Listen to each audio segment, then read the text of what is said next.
Happy birthday to me. হ্যাঁ, এটা আমারই বার্থডে ছিল। তো এই যে ফটাফট আমি রেডি হয়ে গেছি সুন্দর একটা কুর্তি পরে, যা দিয়েছিল আমার একমাত্র জিজু। হ্যালো গাইস, আজকে আমার বার্থডে। তো আজকে আমার দ্বারাই অনেক অনেক কাজ করে নিচ্ছে লোকগুলো। আমার দ্বারাই চা করে নিবে এখন। তো আমি একটু পরে যাবো রান্নাঘরে চা করতে। তো আর এই দিকে দেখেন যে ইনি শুয়ে শুয়ে আছেন। তো এখন যাচ্ছি, চলো চা করতে। এখনও কেক কাটিনি, কিন্তু কাজ করে নিচ্ছে, মানে ওরা সবাই নিচ্ছে আমার দ্বারা কাজ করে। তো চলো রান্নাঘরে দেখি। এদিকে রান্না হচ্ছে বিরিয়ানি। দেখো কতগুলো পাথর দিয়েছে, এটা তো ভেঙে গেছে এই পাথরটা। এটা ভেঙে গেছে, এটাও ভাঙা একটা কোথাকার টুকরো, আর টুকরোটা জানি না কোথায়। এটাও একটা নতুন পাথর। তো এরপর আমি চায়ের জল বসিয়ে দিয়েছি। তো এই কাপটা ছিল আমার, মানে এই কাপে আমি প্রতিদিন চা খাই 1 কাপ করে, পুরো 1 কাপ। আর বাদ বাকি অন্যদের জন্য ছিল। বার্থডেটা ছিল 15 তারিখে, 15ই ফেব্রুয়ারি। আর সন্ধেবেলা ছিল তখন। তো চা না খেলে তো মানে সন্ধেটা ঠিক জমছিল না। তাই ভাবলাম একটু চা করে নিয়ে আসি। তো এরপর আমার চা খাওয়া হয়ে গেছে। তো দেখো পুরো কাপটাই আমি শেষ করে ফেলেছি।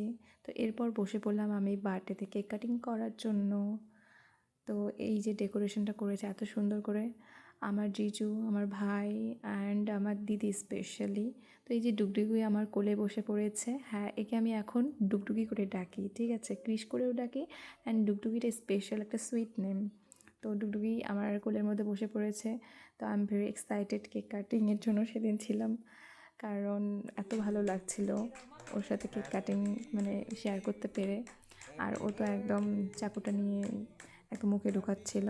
তো কেক তো আমি ওকে খেতে দেইনি, যাই হোক পরের বার দেবো। তো এরপর চলে আসলাম আমরা রান্নাঘরে ডিনার করার জন্য। হ্যালো গাইস, আমি যার বার্থডে তার সেখানে এসে আমাকে কাজে লাগিয়ে দিয়েছে। আমি আর বার্থডে বার্থডে আসবো না। এর পরের বার ওর বরকে নিয়ে এসে কাজে সব লাগাই দেবো, কারণ আমাকে এখন কাজে লাগাই দিছে। আমার খুব দুঃখ, মাথা ব্যথা করতেছে। আজকে মাথাটা একটু ঝাড়াই মারাই করে নেবো। কার কাছে? বার্থডে কাটে গেছি। এত সহজ নাকি আমার হাতে মালিশ নেওয়া?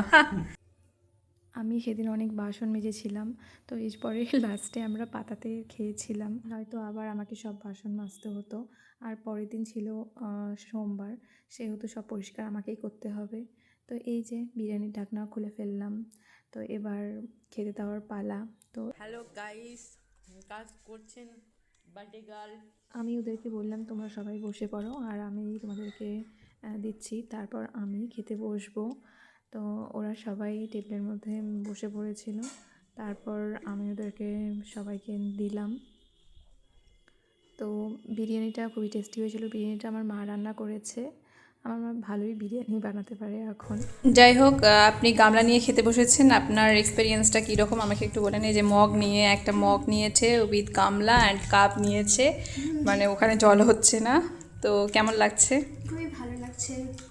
ইনি অনেক লেটে এসেছে, ওই জন্য গামলা নিয়ে বসে গেছে। আরও লাগবে নাকি আপনাকে? না না, এতটুকু হয় নাকি? আমার একটু হলে ভালো হতো। ও আচ্ছা, ঠিক আছে, দেবো, এখন চিন্তা করো না।